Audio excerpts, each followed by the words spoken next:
ఓం హరికి ఓం శ్రీ గురుభ్యో నమ. శ్రీ మహాగణాధిపతయే నమ. శ్రీ మాత్రే నమ. యూట్యూబ్ ప్రేక్షకులకు నమస్కారము. శ్రీ జ్యోతిష్య నిలయం నుండి ధనుసు రాశి వారికి 1వ తారీఖు సెప్టెంబరు 1 నుంచి 15వ తారీఖు వరకు 2024 ధనుసు రాశి వారికి గ్రహ అనుగ్రహానికి స్వాగతము. రవిగ్రహము భాగ్యస్థానంలో ఉన్నాడు. అపనిందలు, మిత్రులతో కలహాలు, ధన నష్టం రావటానికి ఎక్కువ అవకాశాలు ఉన్నాయి. తప్పనిసరిగా రవిగ్రహానికి పరిహారము చేసుకోవలేను. అలాగనే కుజగ్రహము 7వ స్థానంలో ఉన్నాడు. బంధు విరోధము, కళాత్ర పుత్ర విరోధము, చెడు స్నేహాలకి అలవాటు అవుతారు.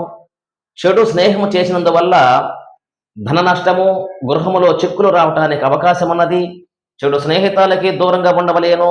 తప్పనిసరిగా కుజగ్రహానికి పరిహారము చేసుకోలేను. అలాగని బుధగ్రహము అష్టమందున్నాడు. అనారోగ్యం కలగటానికి ఎక్కువ అవకాశం ఉన్నది. వృత్తి యందు నష్టము, పదవి భ్రష్టత, ఉన్న ఉద్యోగము కోల్పోవటము కానీ ధన నష్టము కలగటానికి కానీ ఎక్కువ అవకాశాలున్నాయి. అలాగనే 6వ స్థానంలో గురుగ్రహం ఉన్నాడు. గురుగ్రహము 6వ స్థానంలో ఉండబట్టి బంధువులు, స్నేహితులు వారి యొక్క ద్వారా నష్టాలు కలగటానికి ఎక్కువ అవకాశం ఉన్నది. ధన నష్టము, బంధు విరోధము. 10వ స్థానములో శుక్రగ్రహం ఉన్నది. ధనము బాగా వస్తుంది కానీ వచ్చిన ధనము నిలబడటానికి అవకాశం లేదు. ఇట్లా వచ్చిన ధనము అట్లా వెళ్ళిపోవటానికి ఎక్కువ అవకాశాలు ఉన్నాయి. శనిగ్రహము తృతీయములో ఉన్నాడు. సౌభాగ్యము, ధైర్యము, ప్రోత్సాహము, కార్యజయము, యత్న కార్యసిద్ధి, మిత్రుల వలన లబ్ధి పొందుతారు. సాఫ్ట్వేర్లకు, హార్డ్వేర్లకు, లెక్చరర్లకు, రియల్ ఎస్టేట్ వారికి, వ్యాపార వ్యవసాయదారులకు మంచి యోగకాలం అని చెప్పవచ్చును. అయితే అలాగనే 4వ స్థానంలో రాహుగ్రహం ఉన్నాడు.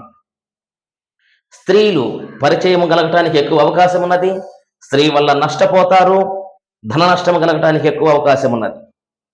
అలాగనే 10వ స్థానంలో కేతుగ్రహం ఉన్నాడు. కష్టాలు, అనారోగ్యము, రుణబాధలు, ఆటంకాలు, ఏ పని కూడా కాకుండా సమస్యల్లో ఉండటానికి ఎక్కువ అవకాశం ఉన్నది. కనుక ధనుసు రాశి వారికి ఏ గ్రహ కూడా ఈ మాసములో మంచి ఫలితాన్ని ఇవ్వటం లేదు. అన్ని చెడ్డ ఫలితాన్ని ఇస్తున్నది. అన్ని నష్టాలు, కష్టాలు, సమస్యలు, బాధలు తప్పక సుఖమంటూ ఏమీ లేదు. ఒక్క శనిగ్రహము. మీకు ఇప్పుడు నేను ఒక రెమెడీ చెప్తాను. ధనుసు రాశి వారికి తప్పనిసరిగా ఆచరించుకోండి. మంచి ఫలితాన్ని మీకు తప్పకుండా లాభం కలగటానికి అవకాశం ఉన్నది.